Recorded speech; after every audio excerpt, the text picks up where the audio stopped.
Hey,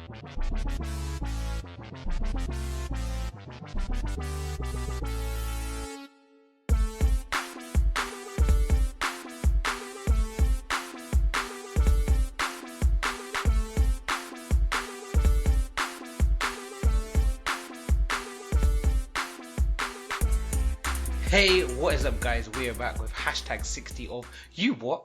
As always, I am Jason. I'm joined by my good friend Squeak, and we bring you all the gaming news as well as our typical musings. How's it going, Squeak? How's your week been? It's been alright. I ain't really been playing much. If I'm honest, I've been a bit fed up of games. I like Battlefield's new, it's fresh, bored of it. I've been on a bit of Elite Dangerous, seeing what's new with that. Cause it's like a core thing, isn't it? I've seen that you changed it and just changed the camera at the same time. But yeah, tell me about the Elite Dangerous. Basically, I've just jumped back on it because they're supposed to. Well, they've brought out an update where you can have like little ships inside your big ships, but I don't have a ship big enough. So you've got like a Russian doll spaceship. Yeah, sort of. And like you can just release your fighter and be like, go, be free, fight for me. And then, but I don't have a big enough ship to have a little ship, buddy. So you don't know what the AI is like for that? Because I'd be interested to see how the AI does for you if you're just setting the little ships free. That's the thing, like, because the thing is, you can fly the little ship, or you can have the AI fly the little ship, or your big ship, depending what you want to do. So I just feel like you're just a massive pregnant male seahorse just letting out the babies. Just shooting them out everywhere. Yeah, like a little baby cannon. But the thing is with that game is it's that thing, innit, of like I say, I don't have a ship big enough to try it out because that game is a massive grind and it just such a time sink. Like, just, I don't know what they expect of you, sort of thing, almost, because it's just so dumb. Like it's like they expect you to play it 24/7. Like there's no other games out there, but you've paid for it. So I don't understand why there's such a grind on like a game you've paid like what, 40, 50 pound for. Yeah. I guess it kind of like you play it because you've paid for it, but then they make you grind to it last longer. Yeah, and the thing is, I'm not saying I want everything handed to me on a plate. Don't get me wrong, but the grind is like sort of one of those where it's to a point where it seems like the bigger ships are like 148 mil. I'm struggling and I've only got like 6 mil. Do you know what I mean? So it's one of those where like 148 mil just seems so unobtainable, sort of thing. Like that is just makes it unfun because it's just so like. Yeah. It's like, I'm never going to get that. I can blow that ship up. Don't get me wrong. I can go fight it and be like, come at me, bro. Yeah. Well, like, my fucking jealousy will fucking destroy you alone. Like, fucking. But yeah, like. It's just unobtainable for yourself. Yeah. It's just one of those where it's sort of. Maybe I'm doing something wrong, but I've seen a lot online of like people almost sort of exploiting the game to get money. And. Okay.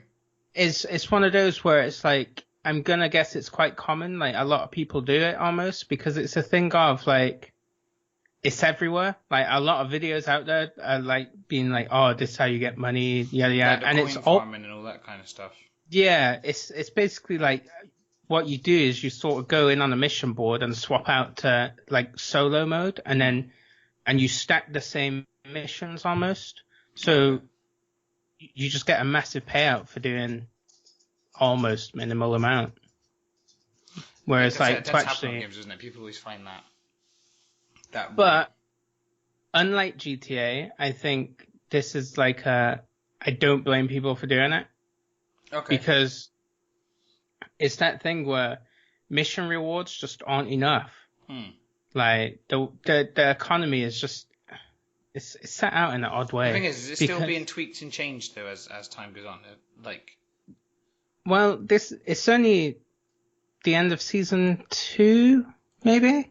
Okay. So yeah, like it's still going on and stuff like that. Like they'll continually like nerf things and things like that and buff things. So, but it's that thing where I think like I think the economy is purposely like that though, where it is like, oh, we want you to live your life on this game, and Yeah. it's like.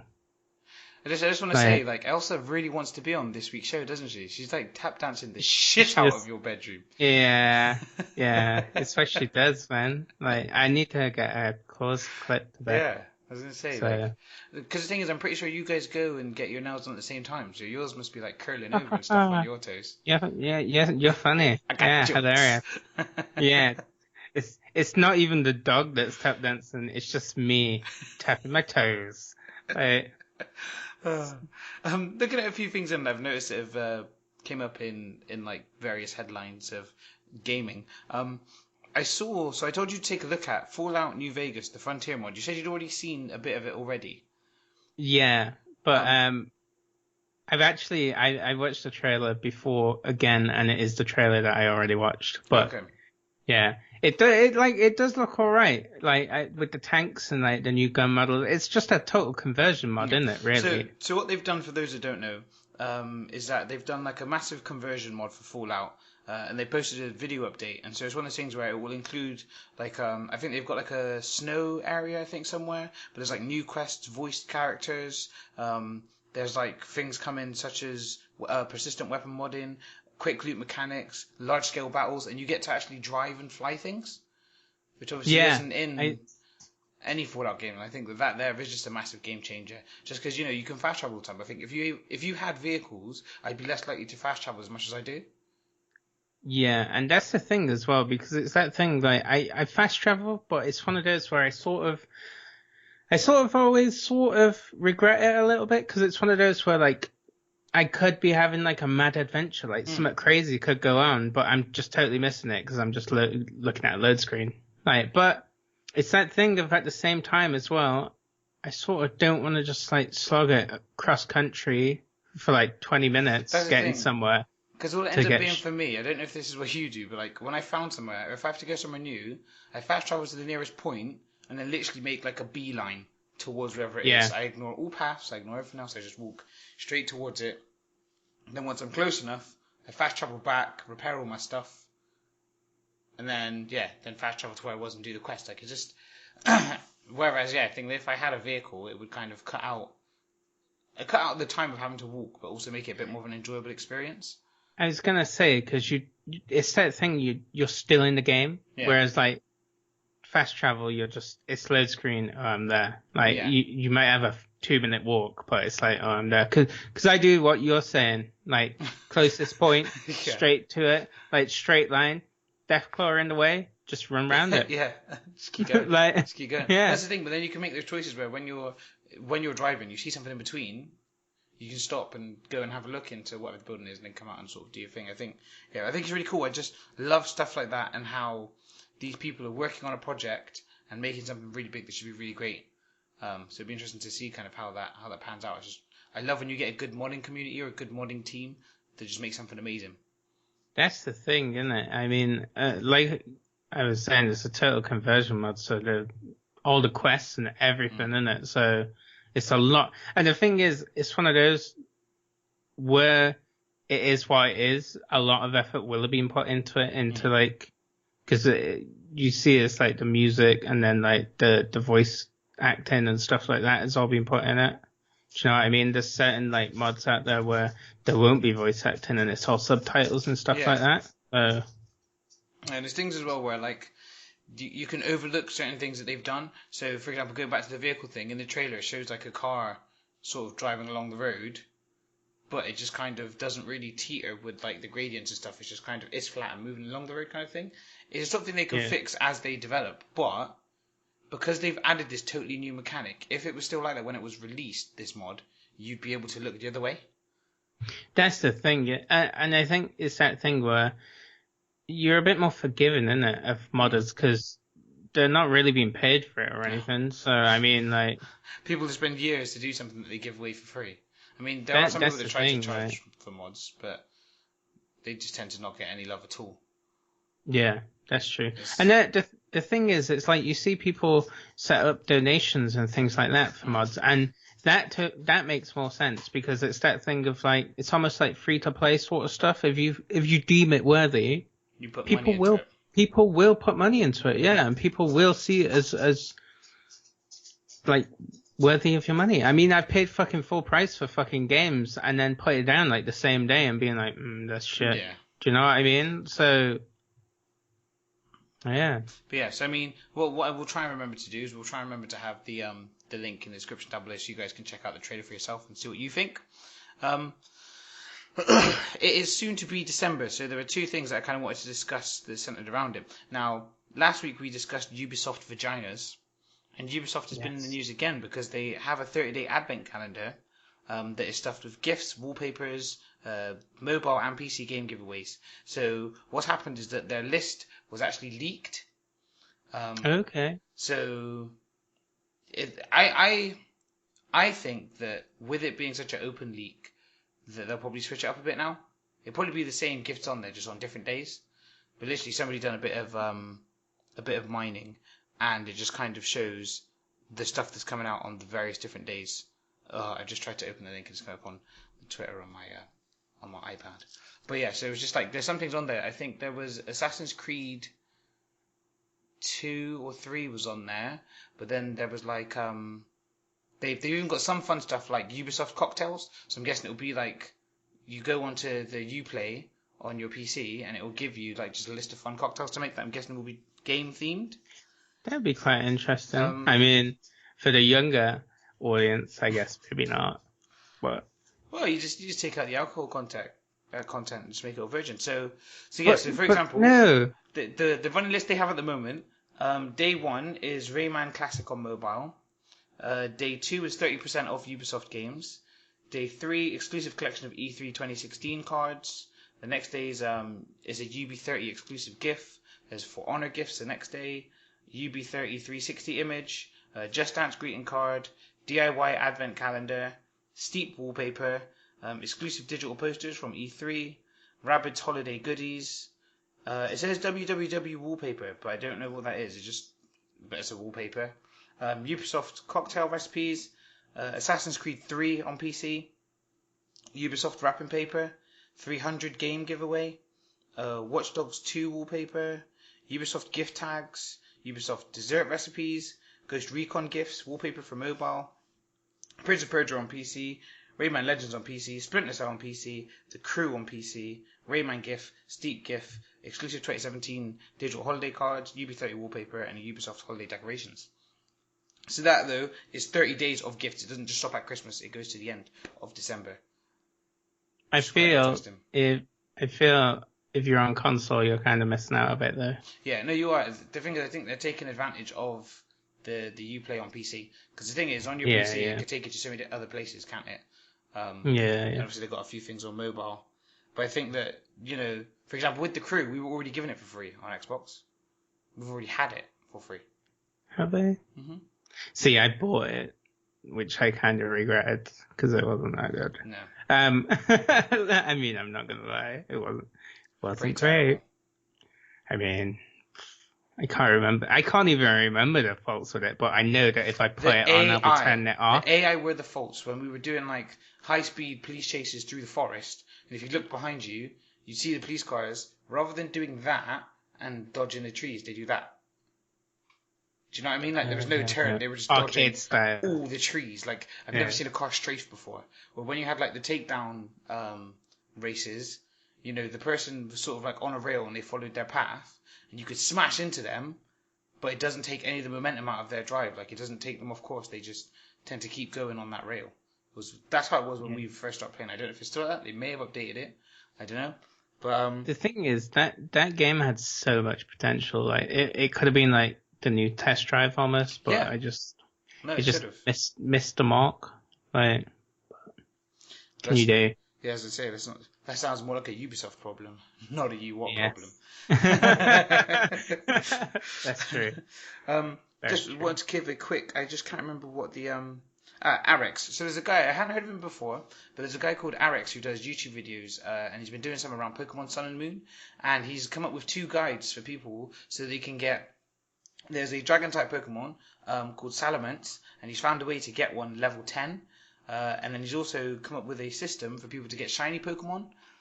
Both you need to have played So the way the game works is not gyms anymore. You do island trials. So you need to have done the first island trial. I think got past the second island, and then that way you're able to do the system so that you can go to Route 2 on Mele Mele Island. There's a link will be below so you guys can see the videos. But you go to a certain patch of grass, and there's like a 1% chance of getting Bagon, which is the first instance of this dragon Pokemon. I know you're not really a Pokemon fan, Squeak, so I'm just I was gonna say your generations. But there's a 1% chance of getting him.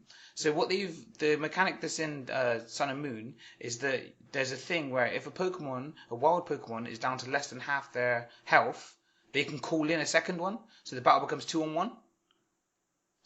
So what they've got is there's a move called False Swipe, and you can use that. And False Swipe will only ever take a Pokemon down to 1 HP. So it's really good for when you're trying to catch Pokemon.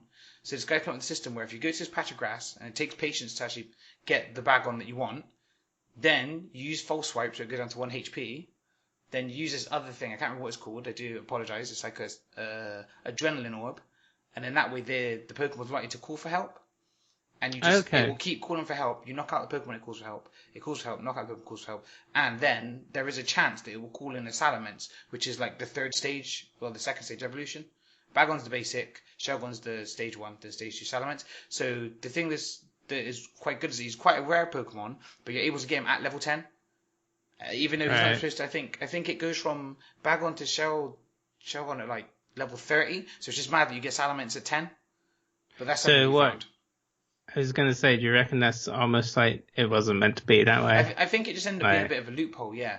I think it's one of those things where it's low. It's like I said, it's a 1% chance, and he was saying in his videos to be successful, it took him like 3 hours worth of doing it. So it'd take him ages to find the Bagon, and then he'd be waiting for ages just for it, like calling in another one. And what he has to keep an eye on is if a Pokemon runs out of PP for its moveset, he uses Struggle, and Struggle hits him with Recoil. So then he has to pay attention, because then he has to switch over the one that he's focusing on. I was just like, do you know what? It's really cool you can get the Pokemon, but 3 hours in one battle, I feel, is a very long time.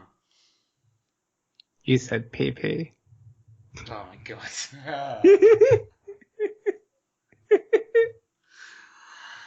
But yeah, so we'll try and add links to the description down below so you can check out Eric's videos, just because they're pretty cool. I think if you're into Pokemon, it's one of those things where it's obviously a bit of a shortcut to get a special Pokemon, but at the same time, the time it takes is a grind to get it. So it's not like you press these buttons, then boom, you've got it. So yeah, I mean, check that out. That's pretty cool. It's still a bit of effort, sort of thing. And it's that thing where it's a time sink again, isn't it? Yeah. Could be like 3 hours worth of stuff. No, definitely. Staying with the Pokemon theme, Pokemon Go, people are now able to finally catch Ditto, but it's not how you'd expect. So you don't literally catch a Ditto in the wild. I think they've come up with Niantic have come up with a good scheme to get people to catch all the Pokemon still, because you get fed up with Pidgeys, Rattatas, loads of dragons around by mine. But what happens is there's a chance that when you catch one of these crappy Pokemon, it like says like O on the screen, then it looks like say a Pidgey, but it changes into a Ditto. So you won't actually see a Ditto on the map. You have to catch everything, and then one of the things that you're catching could turn out to be a Ditto. Yeah, it's just a nice little ploy to kind of keep that alive. So I just thought that was cool that they're still, when you think about it, the game was only released in summer, so there should be support for it for quite a while. It's just everybody went so mad for it that the game died after like 3 weeks. That's the thing, isn't it? Like it was crazy when you think about it. Like the videos where you see people running across the road and shit just because someone shouted out like rare Pokemon and shit, and madness. It fully took over, didn't it? When you think about it, fully took over. Because it was like when you had all the stuff of like and then you had like the trackers and people getting really mad, like, oh, why are these apps out? And then but if you get the app, it's just showing you where it is. You still have to get there and all those kind of things. It's just it had quite a lot of buzz around it. I think it did quite well but like even when Generation 2 Pokemon come out, I don't think it's going to get people back into it. I think that the time that it was released was like the perfect time, being summer and everybody just out. And just it's kind of like in the centre of Bristol, not far from the centre of Bristol, at Castle Park where everybody was. You go there now, it's dead again. It's back to how it was. Okay, yeah. Like over the summer, you used to get people up there anyway. But I think with Pokemon, like everyone was there just because that's where all the good Pokemon was, which is pretty cool. So yeah, I guess that kind of does it for the headlines for this week's show. Trying to keep it nice and short. I'm going to go into this week's WhatsApp. It's a game called Clockwork Brain, and I am quite enjoying it. So it's like it's got like sort of like brain training puzzles, and the more you play it, obviously the quicker you get at the game. So I'm trying to think what the names of the games are. There's like 5 or 6 that are like standard in quotation marks, and then you have a few that are premium. So it's a free app, but if you want to play some of the puzzles, some of them use up. You can either pay to obviously unlock them, but as you play, you like spin a daily wheel. It plays like an advert, spins the wheel, but you can win the tickets on that. So I got a couple on there. I was playing a few of those games, but yeah, it's pretty good. I like the way that it's a game that you can literally pick up and put down. So say you're quickly doing something, you could pick it up, and I think the rounds are about a minute, if that. So one of them's like is it anagram, where like you can rearrange the letters of a word? Yeah. So what it will do is it will show you a word, and then it will just have those letters jumbled up in like 4 boxes, but only one of them actually has the letters that correspond to the actual word. Okay. So like you have to you're trying to press it as quick as you can. There's one that it'll be like, okay, press the numbers from lowest to highest, and it'll show a board and there'll be numbers like dotted everywhere. You press the screen, then you have to press them from lowest to highest. I don't know why I'm being so animated. You press them from lowest to highest, but as you play it through, it adds more numbers and more numbers for you to memorize. But then it starts to like fuck with you by putting like dots as if it was a dice. But then like that goes up to like 9. So depending on how quick you are and how much you get through, it just gets harder and harder and just kind of monitors your score and how much better you're getting at it. And it has like the different categories for them. There's one that will say, I don't know, like whatever the pictures at the top, you have to press them on the bottom. And it's a bit like whack-a-mole. So as it pops up, you have to kind of press it as quick as you can. And sometimes it will show a picture, and then it will just say like teapot. So rather than you having to do search of the picture, suddenly you're having to read the word and then see what you have to hit as quick as you can. One of the ones that fucks me up though is, I think it's called Silhouette, and it just shows like a black image and there's 4 words, and after a few seconds, like the black image kind of colours in, you can see what it is, and you have to obviously press the word. Some of them are really simple, but then like one of them, it was a bowl, but it was like some sort of like ancient bowl with like, I don't know, like a little sculpture off the sides of it. So once it was coloured in, I could see it was a bowl, but like the silhouette looked nothing like a bowl. Do you know what I mean? It's like almost like saying a pen, but it's one of them like novelty pens with arms and legs. The silhouette, you're just like, what the fuck is that?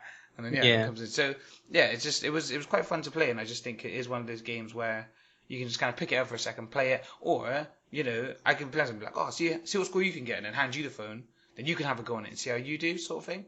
So yeah, I mean, it's pretty good. It's not amazing. I like it's got a bit of a steampunk feel to it. The like little person that sort of talks to you is like a little robot thing, but then you've got these like pet bots that you get, and they have a chance of doing something for you when so the first one the first one I got was like an owl, and at the end of a round there's a 55% chance he'll give you an extra 6 seconds. Okay. So yeah, that's pretty cool. Okay. So yeah, it's worth a look. I am giving this one 7 watts out of 10. I want to give it 6.5, but like I think it all looks quite clean. The sounds are quite good, and the thing is, you don't have to pay. Obviously, if you want to, if you get fed up with the 5 puzzles you've got, you can then get the other ones. But at the same time, when you spin that wheel, I think that me getting premium tokens to find one of my favorites in the premium games, I'll appreciate the tokens more when I get them from the spin.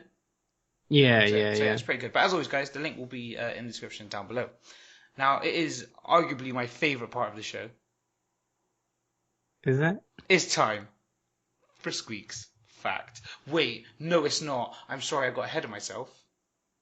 If you want to get in touch with us, you can catch us on Twitter. We're at @uwatt_. You can get on Facebook, facebook.com/uwattpodcast. We're on Podomatic, uwatt.podomatic.com. And you can watch us on YouTube, youtube.com/uwatt. As always, uwatt is spelled UWATT. If you want to get at us on the email, it is uwattmail@gmail.com. Now, it's time for arguably my favourite part of the show. Squeak's Fact! Why is it your favourite part? Because I just like to see, it's almost like getting just like a look into what interests you, and then you share it with us. Oh, wow. Really? Mm-hmm. You're sharing a tiny bit of you with us. I didn't like that. No, I don't like that. We're here No now. fact. There's no fact now. No. You know, I've been playing Elite Dangerous, so again, space themed, but short one, short and sweet. The Earth spins at around 1,000 miles an hour. So there you go. But yeah, totally not Googled. Not looking at it on the screen in front of me right now. Tell me not. that it's spin. No, totally not reading. The thing is, one of those things again where like it's really hard to fathom. Like, you know, you said last time about the distance of like the moon and stuff. Yeah, it's just like 1,000 miles per hour. Like in my head, I'm thinking the Earth's spinning and it's orbiting like the sun and stuff, and I'm just like 1,000 miles per hour to me doesn't seem that fast. But then when you look at the fact of like if you get in a car, you shouldn't do this. But if you do 100 miles an hour, like that can feel, you know, I guess getting there, the acceleration getting there is kind of what gets you. Once you hit your velocity, your target velocity, then you don't feel it as much. But even still, being at 100 miles feels like, whoa. So times that by 10. What speed do planes go at? I mean, I think that's one for next week's fact. Oh, As always, guys, if you've enjoyed the show at all, hit that like button. Make sure to hit that subscribe button if you haven't already, and always share us with your friends. Squeak, let's give everybody a shout out. I feel like we can have that little space. If you don't, I don't have any, but I'm just giving that opportunity. I don't have any. There we go. But wait. Ooh.